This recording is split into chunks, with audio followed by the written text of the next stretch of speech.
Hello दोस्तों। तो फिर से हम एक नया लेक्चर रिकॉर्ड कर रहे हैं पीरियोडिक टेबल का। आज बेसिकली हम पढ़ने वाले हैं इलेक्ट्रॉन एफिनिटी और इलेक्ट्रॉन एंथैल्पी। तो हेडिंग लगाते हैं, आज पढ़ने क्या वाले हैं, इलेक्ट्रॉन एफिनिटी, इलेक्ट्रॉन एफिनिटी और electron enthalpy, electron gain enthalpy.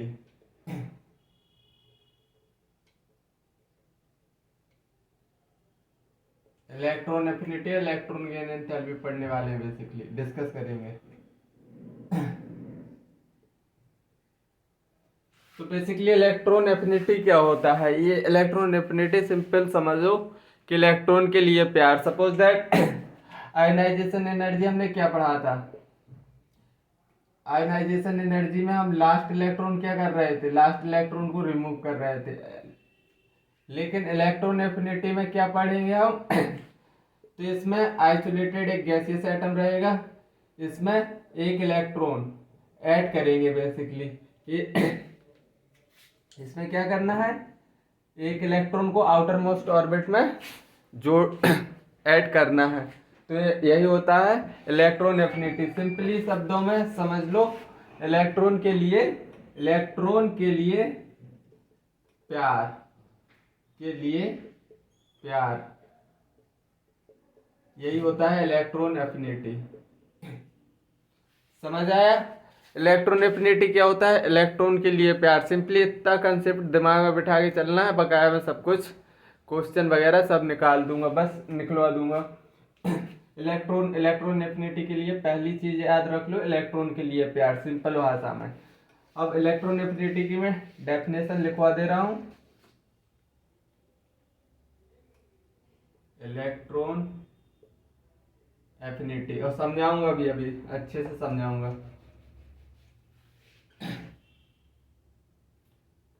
Electron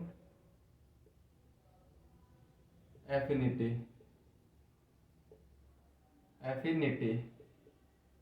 electron affinity, the energy release, the energy release, the energy release due to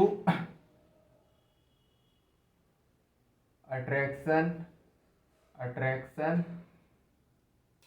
of nucleus, attraction of nucleus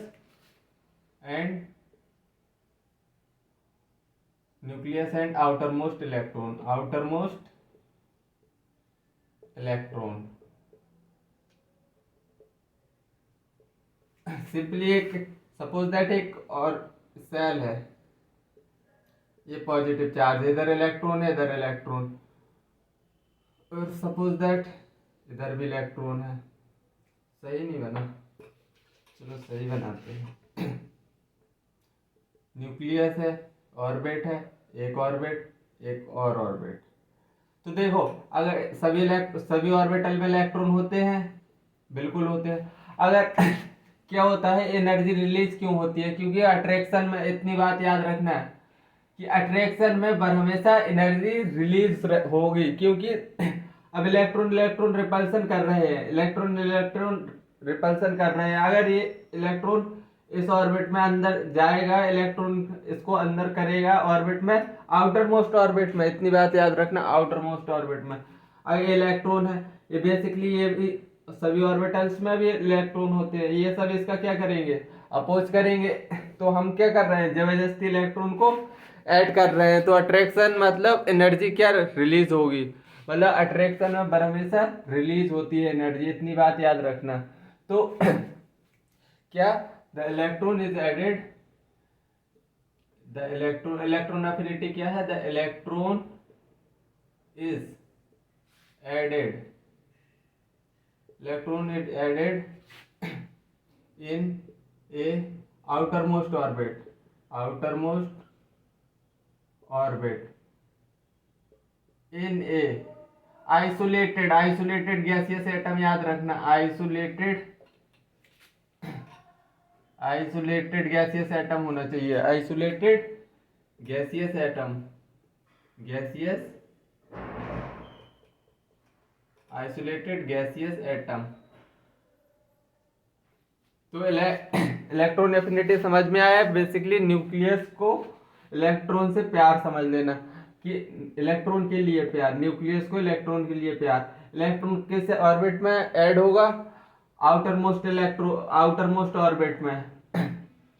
और इलेक्ट्रॉन गेन एंथैल्पी क्या होता है? Basically electron affinity तो समझ आया, electron gain enthalpy क्या होता है? इलेक्ट्रॉन गेन एंथैल्पी क्या होता है? इलेक्ट्रॉन गेन एंथैल्पी क्या होता है?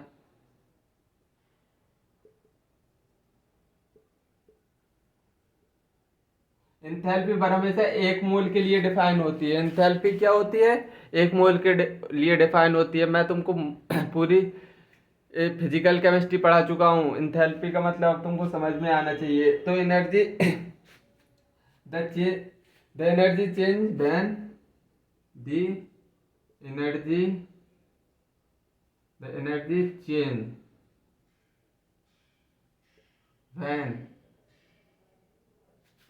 1 mole of electron, when 1 mole of electron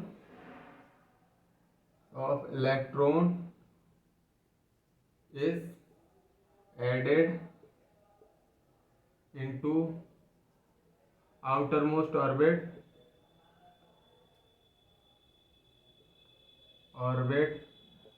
of an isolated gaseous atom, isolated gaseous atom। तो basically electron gain enthalpy simply एक मोल इलेक्ट्रॉन के लिए डिफाइन होती है। इलेक्ट्रॉन एफिनिटी और इलेक्ट्रॉन गेन एंथैल्पी कोई अलग बात नहीं है, सेम चीज है, सेम इन मैग्नीट्यूड होते हैं। बस चार्ज में इसमें डिफरेंस, मतलब अपोजिट इन साइन होते हैं। साइन में अपोजिशन आता है। तो मैं लिखवा दे रहा हूँ स्टेटमेंट वाइज लिखवा दे रहा हूँ और समझा दूंगा अभी इस बात को।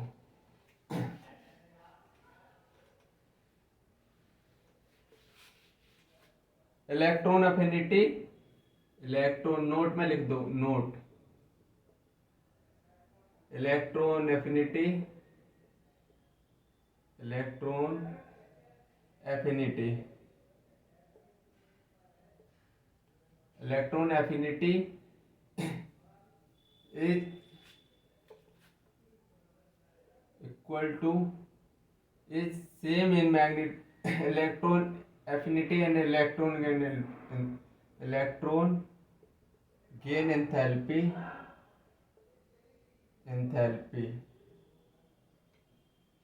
are same in magnitude। ये सेम इन मैग्नीट्यूड होते हैं, सेम चीज होती है, same in magnitude but opposite in sign. Sign इनका दोनों का अपोजिट होता है, बट अपोजिट इन साइन। तो देखो मैं बता रहा हूं तुमको, जैसे इलेक्ट्रॉन एफिनिटी है, इलेक्ट्रॉन एफिनिटी ये लिखा, तो इलेक्ट्रॉन गेन एंथैल्पी क्या होगा? Basically electron gain enthalpy negative sign, बस मैग्नीट्यूड सेम रहेगा, साइन में द डिफरेंस आएगा। समझ आया? सपोज दैट, अब समझना, ये फ्लोरीन है। अब मैं एग्जांपल से समझा रहा हूँ। फ्लोरीन एक गैसियस एटम है, इसमें एक इलेक्ट्रॉन ऐड किया है। तो मतलब फ्लोरीन में अट्रैक्शन हो रहा है, मतलब अट्रैक्शन होगा तभी तो ऐड होगा। F से F माइनस बना है तो अट्रैक्शन ही तो हो रहा है। और अट्रैक्शन में मैंने क्या बोला है? अट्रैक्शन में एनर्जी रिलीज होती है। बर हमेशा अट्रैक्शन में एनर्जी रिलीज होगी अगर तुम्हारे उसके बीच में अट्रैक्शन हो, मतलब क्या बोल रहा हूँ, अगर अट्रैक्शन होगा तो एनर्जी रिलीज होगी। अगर तुम्हारे उसके बीच में अगर अट्रैक्शन होगा तो पैसे तो खर्च होंगे ना। ऐसे समझ लो तुम, मतलब चाय पीने जाओगे, कॉफ़ी पीने जाओगे, किसी न किसी रेस्टोरेंट में जाओगे, तो आप समझ में आया कि अट्रैक्शन और हमेशा एनर्जी रिलीज होती है। तो मतलब तो इसमें डेल्टा एच क्या आने वाला है, डेल्टा एच बेसिकली क्या आने वाला है, डेल्टा एच ये एक्सोथर्मिक रहेगी, एक्सोथर्मिक एक्सोथर्मिक है तो डेल्टा एच क्या आने वाला है, डेल्टा एच निगेटिव निगेटिव आने वाला है, ईजी लगा दो मतलब निगेटिव इलेक्ट्रॉन गेन एंथैल्पी। तो इलेक्ट्रॉन एफिनिटी क्या होगी, इलेक्ट्रॉन एफिनिटी क्या होगी, सिंपली इसको इधर ऐसे लिखो electron gain enthalpy, delta H E G electron gain enthalpy ऐसे लिखा जाता है इसको। इलेक्ट्रॉन एफिनिटी क्या आएगी इधर, पॉजिटिव आएगी, क्योंकि डेल्टा एच एंथैल्पी अगर निगेटिव है तो ये इलेक्ट्रॉन एफिनिटी पॉजिटिव होगा। जस्ट सपोज दैट ऑक्सीजन का देखो, ऑक्सीजन गैसियस एटम है, अगर इसमें ऑक्सीजन एक गैसियस एटम है, ऑक्सीजन एक गैसियस एटम है, इसके लिए समझना ऑक्सीजन एक गैसियस एटम है, इसमें अगर एक इलेक्ट्रॉन ऐड किया तो मतलब इलेक्ट्रॉन ऐड हो रहा है तो बन रहा है O माइनस,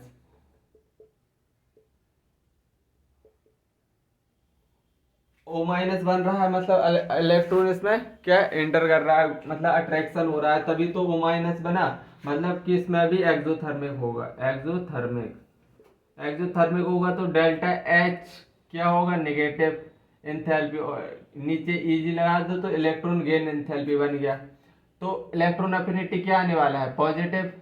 इतनी बात दिमाग में घुसी है नहीं इतनी बात दिमाग में घुसी है या नहीं। और इलेक्ट्रॉन एफिनिटी होती है जो ना, इलेक्ट्रॉन एफिनिटी वो इसको थोड़ी ऊपर लिखूं तो इधर इसी स्लाइड में समझा दूंगा, oxygen gas plus electron O minus, exothermic exothermic delta H E जी निगेटिव, ये सब मैंने समझा चुका हूँ, तो इलेक्ट्रॉन एफिनिटी पॉजिटिव आएगा। देखो एक नोट और लिखना है, एक नोट पहले ये लिखा है, एक नोट और संभालना, ये थोड़ी महंगा नोट है, BHU में इससे क्वेश्चन आया है, BHU में electron gain enthalpy electron affinity और डेल इलेक्ट्रॉन गेन एंथैल्पी में कैन बी जीरो हो सकता है, पॉजिटिव हो सकता है एंड नेगेटिव भी हो सकता है। ये BHU में आया हुआ क्वेश्चन है। देखो अभी मैं तुमको बता रहा हूँ ये कैसे। तो सबसे पहले हमने केस वन लिया, केस वन डिस्कस कर रहे हैं। अगर हमने ऑक्सीजन गैसियस एटम लिया प्लस एक इलेक्ट्रॉन तो बन गया O माइनस बन गया, तो एक्सोथर्मिक है तो डेल्टा एच ई जी क्या आ गया, नेगेटिव आ गया, इसमें डेल्टा एच ई जी क्या आ गया, नेगेटिव। अगर हम केस टू, अगर ऑक्सीजन की जगह अगर हम ले रहे हैं नियोन एक गैसियस एटम है, इसमें इलेक्ट्रॉन, नियोन क्या है, नियोन बेसिकली इनर्ट गैस है, नियोन इनर्ट गैस है तो क्या वो अपने में इलेक्ट्रॉन ऐड होना देने, इनर्ट गैस स्टेबल होता है तो क्या ये इलेक्ट्रॉन को अपने आप में ऐड होने देगी, मतलब अपने ऑर्बिट में एंटर करने देगी, बिल्कुल नहीं। तो इधर इलेक्ट्रॉन एफिनिटी क्या आएगी, इधर ये प्रोडक्ट बनेगा ही नहीं, तो इधर डेल्टा एच क्या आएगा, delta electron gain enthalpy negative आएगी, नहीं जीरो, क्योंकि ये होने ही नहीं दे रहा, तो डेल्टा एच जी इलेक्ट्रॉन गेन एंथैल्पी क्या आएगी, जीरो। अब एक केस और ले लो, केस थ्री ले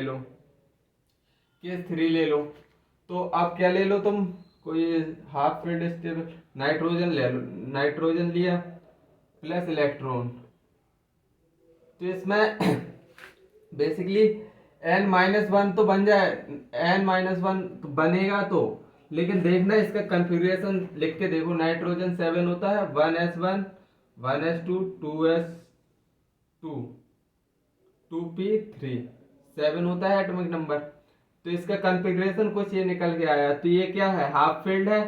हाफ फील्ड चाहेगा कि उसके मतलब उसमें इलेक्ट्रॉन आए, बिल्कुल नहीं चाहेगा, ये बिल्कुल नहीं चाहेगा, क्योंकि ये ऑलरेडी वो स्टेबल है, स्टेबल चीज अनस्टेबल होना क्यों चाहेगी, तो इधर डेल्टा एच ई जी क्या आएगा, डेल्टा एच ई जी, ये तुम देखो ये हो रही है, मतलब एनर्जी रिलीज हो रही है, ये तुम जबरदस्ती करवा रहे हो, मतलब कि एनर्जी तुम दे रहे हो, अब तुम दे रहे हो, मतलब एनर्जी रिलीज नहीं हो रही इधर, एनर्जी तुमने दी है क्योंकि वो स्टेबल था, तुमने जबरदस्ती इलेक्ट्रॉन को घुसा के एन माइनस बनाया है, तो इसको एनर्जी दी है। अगर एनर्जी निकलती है तो नेगेटिव आता है, एनर्जी देते हैं इधर, इस केस में हम दे रहे हैं, तो इधर क्या आएगा, डेल्टा एच जी पॉजिटिव। घुस गया ये पॉइंट, और ये बीएचयू में आया हुआ क्वेश्चन है, इसमें स्टार लगा लो इस नोट में, और एक केस समझ लो क्यों जीरो होती है, क्यों पॉजिटिव होती है, क्यों नेगेटिव होती है, अच्छे से समझा दिया। बीएचयू का क्वेश्चन है, अच्छे से समझ लो इसको। चलो आगे बढ़े तो फिर तो चलो देखते हैं सक्सेसिव इलेक्ट्रॉन गेन एंथैल्पी, अब देखते हैं आगे हम।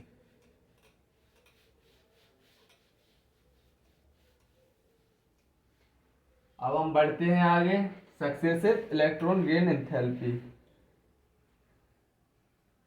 सक्सेसिव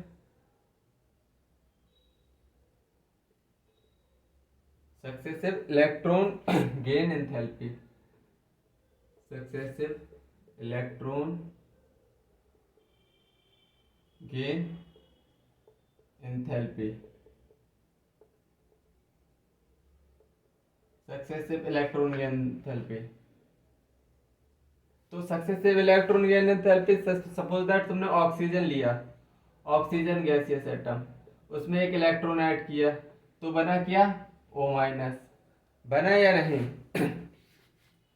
तो एनर्जी क्या होगी, डेल्टा एच ई जी, निगेटिव होगी, होगा या नहीं। अगर देखो अब O माइनस, O निगेटिव बन गया है, O माइनस, तो डेल्टा एच निगेटिव आ रहा है, सपोज दैट इसकी कुछ वैल्यू मान लो, सपोज दैट 192 मान लो, 192 मान लो बस, किलो जूल, याद नहीं करना है इसको, बस मान लिया है, इतनी एनर्जी रिलीज हुई है इसमें।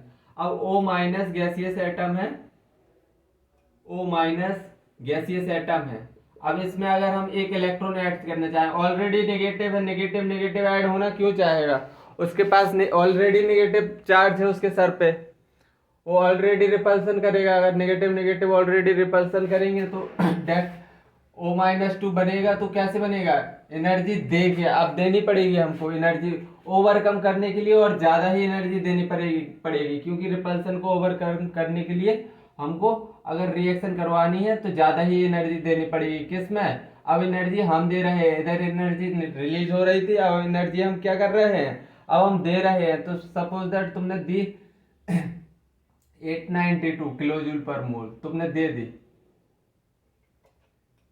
792 किलो जूल पर मोल, ये याद नहीं करना है, बस इतना याद रखना है, इधर नेगेटिव है इधर पॉजिटिव, क्योंकि इधर हम करवा रहे हैं क्योंकि ऑलरेडी रिपल्सन है। अब एक बात देखना, ओवरऑल रिएक्शन देखो, ओवरऑल रिएक्शन देखना, ऑक्सीजन से ऑक्सीजन कट गया, ऑक्सीजन गैस प्लस, दोनों रिएक्शन को ऐड कर रहे हैं हम, प्लस 2 इलेक्ट्रॉन, तो निकल के क्या आया, O minus two, O minus two निकल के आया, और इसको डेल्टा एच जी ऐड करो दोनों को, तो कितना निकल के आएगा, 600 किलो जूल पर मोल, 600 किलो जूल पर मोल निकल के आया, क्या निकल के आया, पॉजिटिव निकल के आया। अगर हम पॉलीवेलेंट एनायन बनाएंगे तो डेल्टा एच क्या रहेगी, एंथैल्पी, इलेक्ट्रॉन गेन एंथैल्पी क्या रहेगी, क्या रहेगी बताओ, ये पॉजिटिव रहेगी ना, पॉलीवेलेंट एनायन, ये तुमको पॉलीवेलेंट एनायन दिखाई दे रहा है या नहीं, तो अगर हम पॉलीवेलेंट एनायन बनाएंगे तो एनर्जी, इलेक्ट्रॉन गेन एंथैल्पी क्या होगी, पॉजिटिव होगी या नहीं, इतनी बात घुसी दिमाग में या नहीं, मैं डायरेक्ट लिख के बता प्रूफ करके भी बता रहा हूं, डायरेक्ट प्रूफ करके, तो मैं एक स्टेटमेंट लिख सकता हूं ना, formation of formation of formation of polyvalent ion, anion, anion है ये, पॉलीवेलेंट क्या है, एनायन इज ऑलवेज, ऑलवेज क्या होगा, एंडोथर्मिक, एंडोथर्मिक, ऑलवेज एंडोथर्मिक होगा। ये स्टेटमेंट बहुत इंपॉर्टेंट स्टेटमेंट है, याद कर लेना कि अगर पॉलीवैलेंट अनायन बना रहे हो तुम तो क्या हमेशा एंडोथर्मिक होगी प्रोसेस। अब चलो और एग्जाम्पल देख लो। ये तो डेल्टा एस निगेटिव का देख लिया, चलो ये केस वन ये देख लिया, केस वन। अब केस टू और देखो, केस टू, केस टू तो नाइट्रोजन ले लो, नाइट्रोजन का गैसियस एटम। देखो पहला इलेक्ट्रॉन इसमें ये ऑलरेडी हाफ फील्ड है, अगर तुम इसमें इलेक्ट्रॉन ऐड करना चाहोगे ये जबरदस्ती करना पड़ेगा, मतलब तुमको एनर्जी देनी पड़ेगी। तो n-1 बना तो दोगे तो डेल्टा एच, लेकिन इधर तुमको एनर्जी देनी पड़ेगी। मैं समझा चुका हूँ नाइट्रोजन में इलेक्ट्रॉन ऐड होने का केस, समझा चुका हूँ। तो इसको बिल्कुल भी वो मत करना कि नहीं सर नहीं बताया। तो ये क्या आया, डेल्टा एच जी पॉजिटिव आया है, क्योंकि तुम जबरदस्ती करवा रहे हो, क्योंकि वो ऑलरेडी स्टेबल है। हाफ फील्ड और फुल फील्ड क्या होते हैं, स्टेबल होते हैं। तो अब हम n- में हम क्या कर रहे हैं, गैसियस एटम में इलेक्ट्रॉन ऐड कर रहे हैं। तो क्या बना है, n-2। n-2 बना है तो देखो नेगेटिव नेगेटिव रिपेल करेंगे एक दूसरे को, तुम जबरदस्ती करवा रहे हो, मतलब तुम ऊपर से एनर्जी दे रहे हो, मतलब कि इधर भी डेल्टा एच जी क्या आएगा, पॉजिटिव आएगा या नहीं। अब सपोज दैट और आगे चलो, n-3 gaseous plus electron, n-2 बना है ना, n-2। अब इसमें तुमको क्या और ज्यादा एनर्जी देनी पड़ेगी, और ज्यादा डेल्टा, अगर तुम इसमें माइनस चार्ज है, इसमें इलेक्ट्रॉन ऐड कर रहे हो तो ज्यादा माइनस चार्ज है, अब तुमको और ज्यादा एनर्जी देनी पड़ेगी, मतलब कि डेल्टा एच इज इधर, डेल्टा एच इज इधर और ज्यादा पॉजिटिव आएगा, और ज्यादा पॉजिटिव इधर n-3 बन जाएगा, -3। अब इसको ऐड करो, पॉलीवेलेंट एनायन बनाना है तो इसको ऐड करो तीनों रिएक्शन को, इससे कट गया, इससे ये कट गया, तो nitrogen gaseous atom plus 3 electron क्या दे रहे हैं, नाइट्रोजन -3 दे रहे हैं, मतलब कि इसमें भी ओवरऑल क्या आ रहा है, इन सब वैल्यू को ऐड करो, समेसन समेसन सम कर रहे हो तो delta H G, delta H E G dash निकल के कितना आ रहा है, पॉजिटिव भी तो आएगा, पॉजिटिव पॉजिटिव पॉजिटिव ऐड कर रहे हो तो पॉजिटिव भी तो आ रहा है ओवरऑल, मतलब कि फिर से प्रूफ हो गया, formation of polyvalent anion is always endothermic. देखो डेल्टा एच इधर भी पॉजिटिव आ रहा था, इधर भी, तो मतलब फिर से मैं स्टेटमेंट लिख सकता हूँ क्या, फॉर्मेशन ऑफ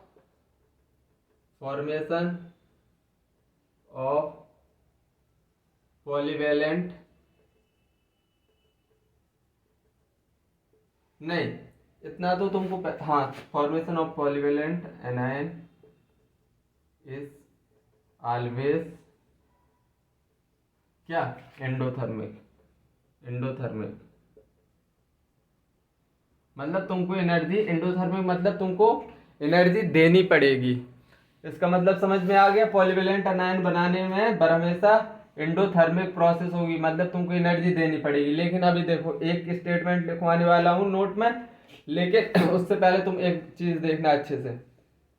देखो इधर पहला इलेक्ट्रॉन ऐड कर रहे हैं तो डेल्टा एच क्या आ रहा है, नेगेटिव आ रहा है, और इधर पहला इलेक्ट्रॉन ऐड कर रहे हो तो क्या आ रहा है, इधर इसमें देखो और इसमें पहला इलेक्ट्रॉन ऐड कर रहे हो तो इधर डेल्टा एच इज क्या आ रहा है, पॉजिटिव, इधर क्या आ रहा है, नेगेटिव, मतलब कि फर्स्ट इलेक्ट्रॉन ऐड करना एक्सोथर्मिक प्रोसेस भी हो सकता है, एंडोथर्मिक प्रोसेस भी, ऊपर एक्सो है नीचे एंडो है।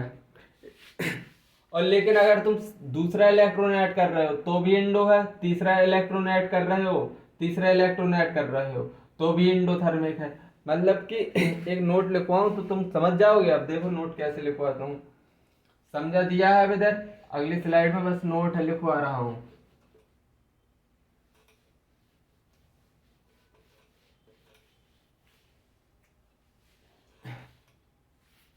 Addition of first electron, note संभाल लें, इस नोट को अच्छे से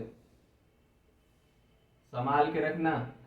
addition addition of first electron, addition of first electron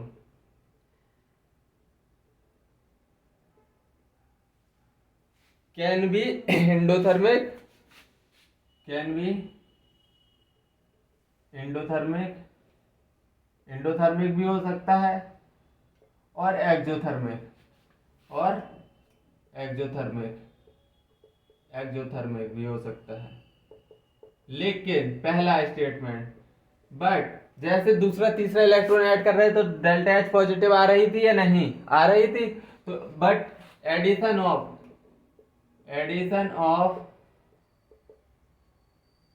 second, third, fourth electron is always endothermic, हमेशा एंडोथर्मिक होगा, इज ऑलवेज एंडोथर्मिक। ये चमका या नहीं तुमको, ये चमका या नहीं? ये चमक गया हो तो फिर आगे बढ़े। ये नोट तुमको चमका या नहीं, नोट चमका या नहीं? उसी स्लाइड में उसके नीचे चिपका लेना, बहुत इंपॉर्टेंट नोट है। चलो अब एक अलग हेडिंग डालते हैं, अलग हेडिंग डालेंगे, अलग समझेंगे, अलग पढ़ रहे हैं। अब हम पढ़ रहे हैं फैक्टर अफेक्टिंग इलेक्ट्रॉन एफिनिटी। ये नोट अच्छे से लिख लेना। अब हम पढ़ रहे हैं factor affecting electron affinity. Factor affecting electron affecting electron affinity. तो पहला क्या देखेंगे हम, ऊपर भागता हूं पता नहीं क्या।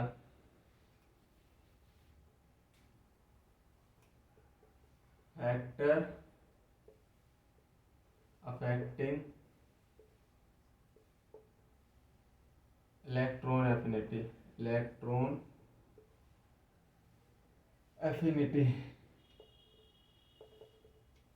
Factor affecting electron affinity. अब देखो पहला फैक्टर क्या पढ़ेंगे हम, जेड इफेक्टिव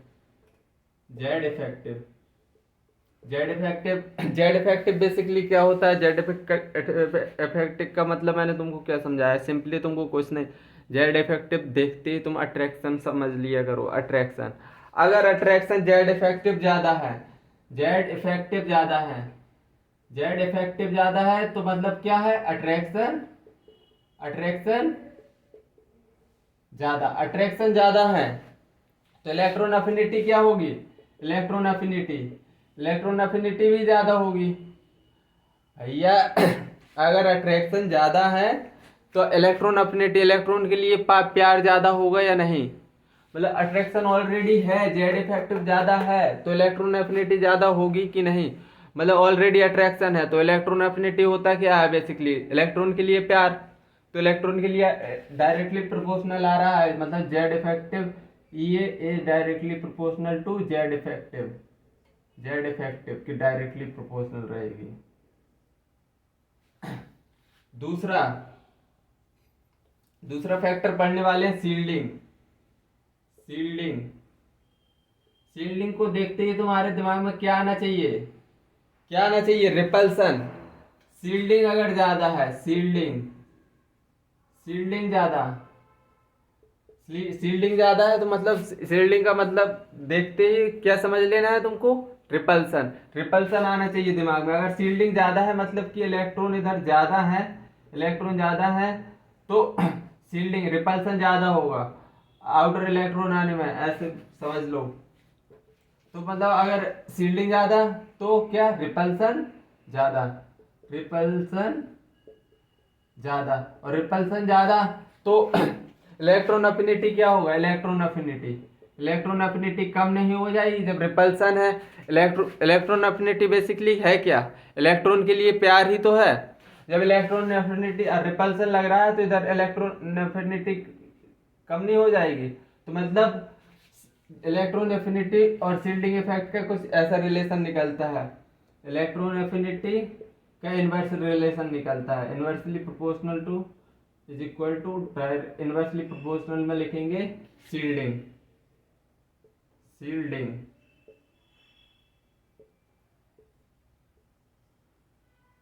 इतना चमका या नहीं? थर्ड फैक्टर क्या पढ़ने वाले हैं अब हम? साइज। साइज पढ़ेंगे। साइज, अरे भाई क्या, साइज। अगर साइज कम तो क्या होगा? साइज अगर छोटा साइज है, साइज कम है तो अट्रैक्शन, अट्रैक्शन, अट्रैक्शन ज्यादा होगा। अट्रैक्शन ज्यादा होगा नहीं, क्योंकि साइज अगर छोटा है, किसी एटम का साइज छोटा है तो इलेक्ट्रॉन उसके पास होगा, तो मतलब अट्रैक्शन क्या होगा? साइज कम होगा तो अट्रैक्शन ज्यादा होगा। अट्रैक्शन अगर ज्यादा होगा तो इलेक्ट्रॉन अफिनिटी भी ज्यादा होगी, इलेक्ट्रॉन अफिनिटी भी ज्यादा होगी। मतलब कैसा रिलेशन निकला साइज में? अपोजिट रिलेशन निकला कि नहीं? तो मतलब इलेक्ट्रॉन अफिनिटी साइज के इन्वर्सली प्रोपोर्शनल होती है साइज के, इतना याद रख लेना। अब चौथा फैक्टर क्या पढ़ने वाले हैं? हाफ फील्ड और fully field. Fourth, half field और फुली फील्ड। हाफ फील्ड और फुली फील्ड ये स्टेबल होते हैं, स्टेबल होते हैं या नहीं? हाफ फील्ड और फुली फील्ड। तो इलेक्ट्रॉन अफिनिटी इसके लिए क्या रहेगा? इलेक्ट्रॉन को ये आराम से आने देगा। जब ये ऑलरेडी हाफ फील्ड और फुली फील्ड स्टेबल है तो इलेक्ट्रॉन अफिनिटी इसके लिए क्या होगी? ये इलेक्ट्रॉन को आने देना ही नहीं चाहता, क्योंकि वो ऑलरेडी स्टेबल है, उनको इलेक्ट्रॉन की जरूरत ही नहीं है। तो मतलब इसमें मतलब electron affinity is less. Electron, इसमें इलेक्ट्रॉन अफिनिटी क्या होगी? Less. Electron affinity is less, basically कम होने वाली है। अब देखो संभालना इसको, जीरो भी लिख रहा हूं मैं इधर, जीरो भी लिख रहा हूं और पॉजिटिव, तो इसको संभालना। इलेक्ट्रॉन अफिनिटी लेस का मतलब क्या होता है? इलेक्ट्रॉन अफिनिटी बेसिकली नेगेटिव होती है, नेगेटिव में इतनी ज्यादा होगी तो पॉजिटिव में उतनी ही तो कम होगी। इलेक्ट्रॉन अफिनिटी इज लेस, समझ में आया? नेगेटिव में बढ़ती है, लेकिन अगर उस नेगेटिव में बढ़ती है, नेगेटिव में बढ़ेगी तो अगर नेगेटिव में बढ़ेगी तो पॉजिटिव क्या होगा? कम ही हो रहा ना, पॉजिटिव कम ही होगा ना, इसीलिए मैंने लिखा हुआ इलेक्ट्रॉन अफिनिटी इज लेस। इतना पॉइंट चमक जाना चाहिए। तो फिर आगे बढ़े, चलो आगे बढ़ते हैं। ट्रेंड से, अब ट्रेंड पढ़ ले रहे हैं। Trend, trend in electron affinity. Trend, trends in electron affinity, electron affinity, trend in electron affinity. Trends पढ़ने जा रहे हैं। सबसे पहले हम किस में देखेंगे? पीरियड में। पीरियड में देख रहे हैं, पीरियड में, पीरियड में देख रहे हैं। पीरियड में हम कैसे, अगर हम लेफ्ट से राइट में जा रहे हैं, लेफ्ट से राइट में, लेफ्ट से, लेफ्ट टू राइट, लेफ्ट से राइट में जा रहे हैं, राइट में जा रहे हैं, left to right, left, left से राइट में जा रहे हैं, तो साइज क्या होगा? साइज क्या होगा? इधर जेड इफेक्टिव में क्या फर्क पड़ेगा? जेड इफेक्टिव बढ़ता है या नहीं? जेड इफेक्टिव बढ़ता है या नहीं? बिल्कुल बढ़ेगा। अगर जेड इफेक्टिव सिंपली क्या होता है? जेड इफेक्टिव बेसिकली क्या होता है? अट्रैक्शन ही तो होता है। तो मतलब अट्रैक्शन बढ़ेगा, अट्रैक्शन बढ़ेगा, अट्रैक्शन बढ़ा तो इलेक्ट्रॉन अफिनिटी क्या होता है? इलेक्ट्रॉन के लिए प्यार होता है, तो वो भी बढ़ेगा ना। समझ में आ गया या नहीं? अब ग्रुप में समझ लो, ग्रुप में, ग्रुप में समझो। अगर से तुम टॉप टू बॉटम जा रहे हो, top to bottom, top to bottom जा रहे हो, तो टॉप टू बॉटम जा रहे हो तो साइज क्या हो रहा है? साइज बढ़ रहा है। साइज बढ़ रहा है तो इलेक्ट्रॉन अफिनिटी क्या होगा? अभी रिलेशन बताया था, ये इलेक्ट्रॉन अफिनिटी कम होगी। साइज बढ़ेगा तो इलेक्ट्रॉन अफिनिटी कम होती चली जाएगी। मैं ये बता चुका हूँ फैक्टर अफेक्टिंग साइज का। अब चलो क्वेश्चन करते हैं, देखते हैं कैसे क्वेश्चन आते हैं इस पर। इसमें थोड़ी संभल के चलना, क्योंकि इसमें थोड़ी एक्सेप्शन थोड़ी हल्के ज़्यादा है, मतलब आयनाइजेशन एनर्जी से समझ लो कि थोड़ी कठिन है, थोड़ा सा कठिन, ज़्यादा कठिन नहीं। तो पीरियड 1 के लिए देखो, पीरियड वन में क्या होते हैं, हाइड्रोजन होता है, हीलियम होता है या नहीं। और पीरियड टू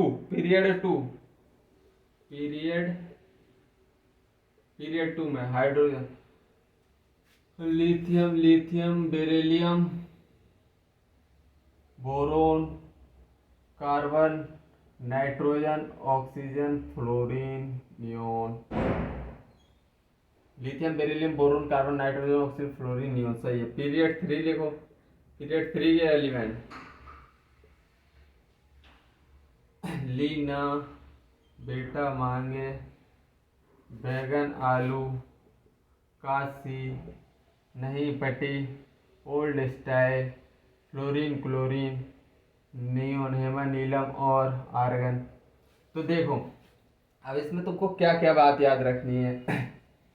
ये क्या है, पहला क्वेश्चन टैकल करो, हाइड्रोजन और हीलियम के बीच में तो इलेक्ट्रॉन एफिनिटी किसकी ज्यादा होने वाली है, बताओ। ऑब्वियसली हीलियम क्या है, इनर्ट गैस है, इसको इलेक्ट्रॉन की जरूरत ही नहीं है, तो मतलब इलेक्ट्रॉन एफिनिटी इसकी कम होगी हाइड्रोजन की अपेक्षा, क्योंकि ये ऑलरेडी स्टेबल है। अब इसमें चलो देखो, इसमें तो सबसे पहले देखो ये नियोन इनर्ट है, स्टेबल है, बिल्कुल सही। और एक तुमको क्या देखना है, एक देखना है तुमको, ये नाइट्रोजन हाफ फील्ड है, मतलब स्टेबल है। और दूसरा ये NH2 इसका कॉन्फ़िगरेशन होता है NH2, इसका NS कितना NH2NP3 होता है, और इसका NS1 होता है। इतनी कॉन्फ़िगरेशन इसकी इसकी इसकी याद रख ली तुमने। ये तो फुली फिल्ड होता है, NH2NP6 होती है या नहीं, इनकी कॉन्फ़िगरेशन मैंने लिख दी। अब देखो ये तो फुली फिल्ड है, मोस्ट स्टेबल है नियोन, मतलब तो इसकी इलेक्ट्रॉन एफिनिटी क्या होने वाली है, सबसे कम। इलेक्ट्रॉन एफिनिटी नियोन की सबसे कम होने वाली है, हो गई। अब उसके बाद इलेक्ट्रॉन एफिनिटी किसकी, देखो ये है क्या, फुली फिल्ड है बेरियम, ये हाफ फिल्ड है, मतलब कि इस नियोन के बाद सबसे कम इलेक्ट्रॉन एफिनिटी किसकी होने वाली है, बेरियम की, सब में। फिर उसके बाद किसकी कम होने वाली है, फर्स्ट इलेक्ट्रॉन एफिनिटी, तुम सीधा अब बोल दोगे नाइट्रोजन, क्योंकि नाइट्रोजन क्या है, बेसिकली हाफ फील्ड है नाइट्रोजन। तीनों चीज समझ में आ गई, तो लेफ्ट से राइट हमने पढ़ा है, अगर हम लेफ्ट से राइट जाएंगे तो ये इलेक्ट्रॉन एफिनिटी बढ़ता है, लेफ्ट से राइट जाते हैं तो हमने ये बढ़ता है, ये पढ़ा है। लेकिन अब मतलब इससे ज्यादा इसकी होनी चाहिए तुम्हारे हिसाब से, क्योंकि इलेक्ट्रॉन एफिनिटी बढ़ती है। लेकिन देखो तो भैया, ये अगर इसमें हम एक इलेक्ट्रॉन और डाल देंगे तो ये मोस्ट स्टेबल बन जाएगा या नहीं। लिथियम में अगर हम एक इलेक्ट्रॉन ऐड करेंगे तो ये तो तुरंत लेगा ना, ये तो छाती ठोक रहा है ना कि नहीं मुझे इलेक्ट्रॉन दो, तो इसकी इलेक्ट्रॉन एफिनिटी बोरोन से क्या रहेगी, बोरोन से कम, मतलब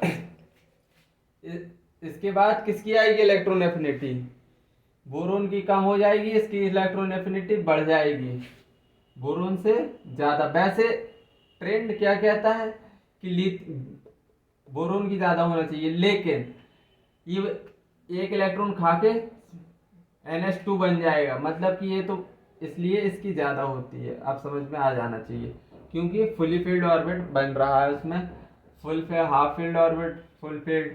तो देखो एक इलेक्ट्रॉन डालोगे तुरंत झपट्टा मार के लेगा ये तो इलेक्ट्रॉन। फिर उसके बाद लिथियम, तो इतना समझ में आ गया, तो फिर आगे बढ़े। फिर उसके बाद कार्बन की, फिर oxygen, fluorine, simply oxygen, fluorine. बस जो समझने वाली बात है वो 1 2 3 4 चीज में समझना है तुमको। अब इसमें अभी देखो आर्गन क्या है, इनर्ट गैस, और ये क्या है हाफ फील्ड, और ये क्या है फुली फील्ड, और इसके बाद इसके NS1 है, तो ये वही जो इलेक्ट्रॉनिक कॉन्फ़िगरेशन इसकी है वही इसकी रहेगी। तो देखो ये तो सबसे कम ज़्यादा स्टेबल है, तो इसको तो इलेक्ट्रॉन अफिनिटी सबसे कम रहने वाली है। उसके बाद मैग्नीशियम की रहने वाली है क्योंकि ये फुली फिल्ड है, मैग्नीशियम की। फिर उसके बाद फास्फोरस की। इतना समझ में आ गया। अब सोडियम और इसमें एल्युमिनियम में देखो सबसे कम इलेक्ट्रॉन एफिनिटी किसकी होगी। वैसे तो होना चाहिए किसकी, सोडियम की, लेकिन इसकी इलेक्ट्रॉन एफिनिटी बढ़ जाती है, बढ़ जाती है। क्यों बढ़ जाती है? क्योंकि इसके पास एक इलेक्ट्रॉन डालने से एक्स्ट्रा स्टेबल, हाँ, फुली फिल्ड बन रहा है, तो मतलब इसकी इलेक्ट्रॉन एफिनिटी बढ़ जाती है सोडियम की। फिर बाद सिलिकॉन सल्फर, सीधा ट्रेंड लगा दो, सिलिकॉन सल्फर क्लोरीन। आ गया, खूब अच्छे से समझाया है, आ जाना चाहिए। चलो अब आगे बढ़ते हैं। इसमें फोर्थ पीरियड हम पीएचडी लेवल में पढ़ते हैं, तो ये हम डिस्कस नहीं करेंगे। फोर्थ आयनाइजेशन एनर्जी है सिलेबस में, वो मैंने पढ़ा दिया है। तो अब आगे बढ़ते हैं। अब हम क्या पढ़ेंगे?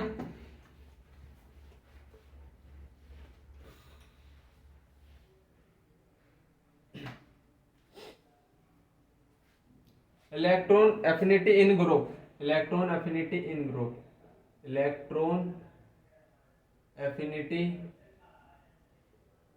इन ग्रुप। पीरियड में पढ़ लिया है, अब ग्रुप में पढ़ो। ग्रुप में इलेक्ट्रॉन एफिनिटी इन ग्रुप। जनरली एक बात देखना, ये सेकंड ऑर्बिटल, ये थर्ड ऑर्बिटल। अब इस इलेक्ट्रॉन किस में जल्दी चला जाएगा बताओ? इस, अरे तुम्हारा घर छोटा है, अगर तुम्हारा घर छोटा है तो उसमें अगर कोई आएगा तो तुमको दिक्कत होगी या नहीं? जैसे सपोज दैट तुम्हारा एक रूम है, एक रूम में ऑलरेडी तुम 2 लोग रह रहे हो, तीसरा लोग आएगा तो दिक्कत होगी या नहीं? और ये थर्ड ऑर्बिट मतलब दूसरा घर, जिसमें बड़ा घर है, दूसरा जो बड़ा घर है उसमें 3-4 कमरे हैं, अब 1-2 लोग आ भी जाएं तो फर्क क्या पड़ता है? तो इसमें इलेक्ट्रॉन जाना आसान है या इसमें? तो ऑब्वियस सी बात है, सेकंड में जाना आसान है या थर्ड ग्रुप पीरियड में? बताओ बताओ। तो चलो आ गया होगा, अब समझ में एग्जाम्पल अच्छा दिया है। In a group, in a group, group third period element, period element, element have higher electron affinity, have greater electron affinity, greater electron affinity, electron affinity group third period have greater electron affinity than second period, then second period element second period element। क्यों ऐसा? क्यों greater affinity क्यों है? Because second period size is less. तो because second period की जो size है वो बहुत छोटी है। Second period size is less, size कम है, साइज इज लेस, रिपल्सन ज्यादा होगी। साइज इज लेस तो रिपल्सन क्या होगी? ज्यादा, रिपल्सन ज्यादा होगी। सिंपली वही बात, रिपल्सन इज मोर। देखो मैं समझा देता हूँ फिर से अगर तुमको नहीं समझ में आया। ये छोटा होता है और थर्ड ऑर्बिट बड़ा होता है, तो इसमें इलेक्ट्रॉन आसानी से आ जाएगा। इसमें बताओ, अरे भैया छोटा घर है उसमें 30 अगर कोई आ रहा है ना तो तुमको दिक्कत होगी। अगर जो बड़ा घर है उसमें कोई आ जाए तो इसमें दिक्कत थोड़ी ना होने वाली है, इसमें दिक्कत होगी। इतनी बात समझ में नहीं आती। तो बस इतना समझ में आया तो फिर आगे बढ़े। अब कंपेयर कर रहे हैं, इलेक्ट्रॉन एफिनिटी इन ग्रुप में कंपेयर कर रहे हैं। तो ग्रुप 13 पढ़ेंगे हम, group 13, group 14, group 13, 14, group 15, group 16, group 17, group 18। तो इसकी इलेक्ट्रॉन एफिनिटी 15 तो हाफ फील्ड है, इसको तो इलेक्ट्रॉन की जरूरत ही नहीं है, तो इसकी इलेक्ट्रॉन एफिनिटी सीधे क्या लिख देंगे? 0। और ग्रुप 18 फुली फील्ड है, इनर्ट गैस है, तो इसकी इलेक्ट्रॉन एफिनिटी क्या लिख देंगे हम सीधा, इलेक्ट्रॉन एफिनिटी 0 ही तो लिख देंगे। तो अब इसमें थर्ड पीरियड में एक लोचा है, 13 ग्रुप में और 16 ग्रुप में एक लोचा है। जो सेकंड पीरियड का एलिमेंट है उसकी इलेक्ट्रॉन एफिनिटी सबसे कम हो जाती है। मतलब वैसे क्या क्या है, बैगन आलू गाजर इन थैला, बैगन आलू गाजर, आलू की सबसे ज्यादा, फिर गाजर इन थैला, और सबसे कम हो जाती है किसकी, ऑक्सीजन की। जनरली हमने क्या पढ़ा है कि इलेक्ट्रॉन एफिनिटी ग्रुप में डिक्रीज करती है, तो डिक्रीज तो कर रही है ऑक्सीजन की। अभी हमने स्टेटमेंट पढ़ा था और स्टेटमेंट लिखा था कि सेकंड पीरियड की जनरली थर्ड पीरियड की ज्यादा होती है electron affinity as compared to second period, लेकिन इसकी ऑक्सीजन की, इधर ऑक्सीजन की सबसे कम हो जाती है। इतनी बात याद रखने की है। ग्रुप 14 में देखो, ग्रुप 14 क्या है, काशी गए संत प्रभु, तो कार्बन की थर्ड पीरियड से ज्यादा कम, मतलब कम हो गई, तो काशी थर्ड पीरियड का सिलिकॉन है तो सिलिकॉन की सबसे ज्यादा, फिर कार्बन की उसके से कम, काशी गए, फिर सीधा है ऑर्डर, गए संत प्रभु, ये सीधा ऑर्डर लगा दिया। बस इधर थोड़ी 13 और 16 में एक काशी गए। अब देखो सल्फर, अब देखो इधर भी देखो ओल्ड स्टाइल से पीपो, नाइट्रोजन वाली फैमिली थी, अब ऑक्सीजन फैमिली है 16, तो इसमें नाइट्रोजन ऑक्सीजन, आलू क्या है, ऑक्सीजन क्यों लिख दिया मैंने, बोरोन लिखना चाहिए इधर, बोरोन की सबसे कम हो गई, बैगन आलू गाजर इन थैला। ऑक्सीजन फैमिली तो इधर है, तो ऑक्सीजन फैमिली में ऑक्सीजन क्या, बेसिकली मैंने स्टेटमेंट लिखवाया है कि थर्ड पीरियड की इलेक्ट्रॉन एफिनिटी ज्यादा होती है as compared to second element, लेकिन इसमें सेकंड एलिमेंट की सबसे कम हो जाती है, ऑक्सीजन की सबसे कम हो जाएगी। तो ओल्ड स्टाइल से टी को ऑक्सीजन की सबसे कम हो गई। इतनी बात समझ में आई। अब 17th ग्रुप में ये किसका, हेलोजन, मतलब फ्लोरीन में थर्ड पीरियड का एलिमेंट क्लोरीन है, क्लोरीन ऊपर चले गया, फ्लोरीन की कम हो जाएगी, सेकंड पीरियड की कम हो गई, फ्लोरीन, फिर नॉर्मल ट्रेंड लगा दो, क्लोरीन, ब्रोमीन, आयोडीन, एस्टेटाइन। अब इतना समझ में आ गया, चलो आयोडीन तक रहने दो। इतना समझ में आ गया ग्रुप का, तो फिर एक और स्टेटमेंट लिखवा रहा हूं, नोट संभालना इस नोट को। इलेक्ट्रॉन एफिनिटी, ये नोट बोलता है ऑल ग्रुप 7 एलिमेंट है, ऑल नोट है, इससे क्वेश्चन निकलेगा ये प्रीवियस ईयर का note. All group 17, all group 17 group में क्या क्या आते हैं, fluorine, chlorine, bromine, iodine, have greater affinity than greater electron affinity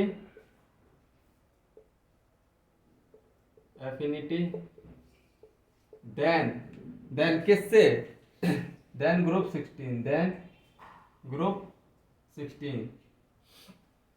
16 के एलिमेंट क्या है, ऑक्स, ओल्ड स्टाइल से टीपो। इतना समझ आया तो एक क्वेश्चन करके बताना, कंपेयर, प्रीवियस ईयर में आया हुआ क्वेश्चन है, थोड़ी कॉम्प्लिकेटेड है, कंपेयर इलेक्ट्रॉन एफिनिटी इन, क्वेश्चन ही ले रहे हैं हम, compare electron affinity fluorine, chlorine, oxygen and sulphur.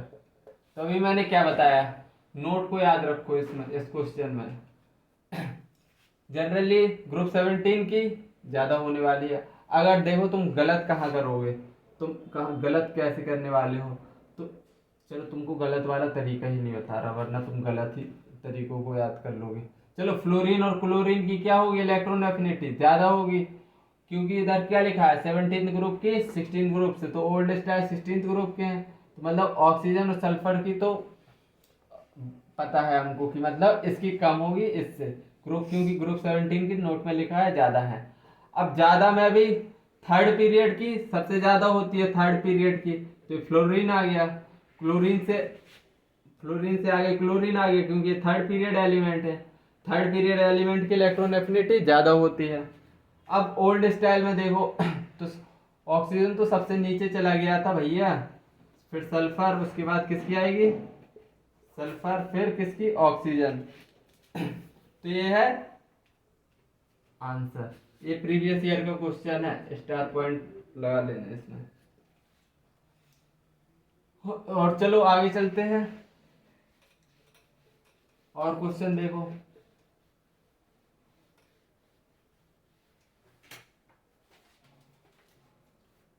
Question compare electron affinity, compare electron affinity, electron affinity.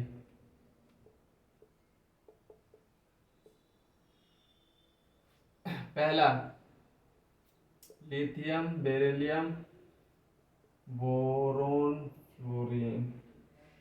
Second question sodium magnesium aluminium chlorine. Third third में दो part हैं, एक part पहला ये क्वेश्चन ही है, third question 1s2 2s2 2p3। Second 1s2 2s2 2p5। Fourth question क्या है, fourth question है पहला part 1s2 2s2 2p5। Second option 1s2 2s2 2p6 2s2 2p5 2p5। चलिए चार क्वेश्चन और कर लो, फिर उसके बाद तुम्हारी छुट्टी। बेसिकली अब इसमें देखो लिथियम बेरिलियम एक सेकंड पीरियड का है, मतलब कि सेकंड पीरियड का NS2 है, इसकी कॉन्फ़िगरेशन NS2, इसकी कॉन्फ़िगरेशन NS2 है, तो इसका बेरिलियम की इलेक्ट्रॉन एफिनिटी सबसे कम आने वाली है, क्योंकि ऑलरेडी वो स्टेबल है। फिर देखो लिथियम बोरोन कार्बन में सबसे ज़्यादा किसकी होने वाली है इलेक्ट्रॉन एफिनिटी, इधर से इधर जाते हैं जेड इफेक्टिव बढ़ता है। अगर फ्लोरीन सबसे पीरियोडिक टेबल में इधर आता है ना कहीं, तो अगर हम लेफ्ट से राइट जा रहे हैं तो क्या होगा, राइट जा रहे हैं तो क्या होगा, बताओ बताओ। सबसे ज़्यादा इलेक्ट्रॉन एफिनिटी फ्लोरीन की होगी, इतनी बात समझ में आ गई। अब लिथियम और बोरोन में और देखो तो लिथियम की क्या है NS1 है, NS1, तो ये एक इलेक्ट्रॉन लेने के लिए बेताब ही तो बैठा है, तो मतलब बोरोन की होगी, फिर उससे ज्यादा होगी लिथियम की, सबसे ज्यादा होगी फ्लोरीन की। ये ऑर्डर निकल के आ गया। अब क्लोरीन ये देखो, क्लोरीन मैग्नीशियम बेटा मांगे सोडियम, हाँ सिंपली ये NS1 है, NS2 है मैग्नीशियम, बैगन आलू, फ्लोरीन क्लोरीन सीधा लिखा है, तो क्लोरीन के इसमें सबसे ज्यादा होगी।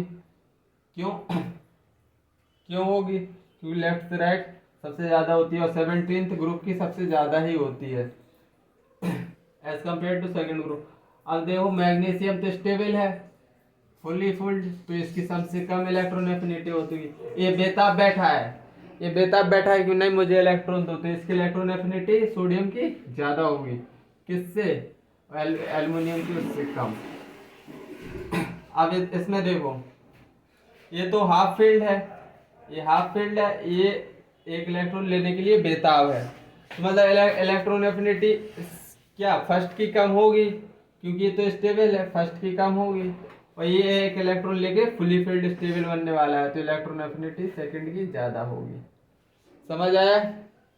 अब ये देखना फोर्थ क्वेश्चन, तो बेसिकली कुछ गलत है यार, इधर 1s2 2s2 3s2 होना चाहिए, इधर 3s2 1 2 2 3 होना चाहिए। ये बेसिकली कौन से ग्रुप का है? ये सेकंड पीरियड का है, ये थर्ड पीरियड का है। ये सेकंड पीरियड का है, ये थर्ड पीरियड का है। तो बेसिकली थर्ड पीरियड की क्या होती है? थर्ड पीरियड की ज़्यादा होती है ना सेकंड पीरियड से इलेक्ट्रॉन एफिनिटी, बताया था। तो सेकंड की ज़्यादा होगी इधर फर्स्ट से। चलो आज इधर ही समाप्त करते हैं। आई थिंक तुम्हें सब कुछ समझ में आया होगा। आज के लिए इतना ही। तो चलो रखते हैं। Jai Hind, bye bye, take care. अपना ध्यान रखें, अच्छे से पढ़ाई करें जोश से और खुश रहें। बाय।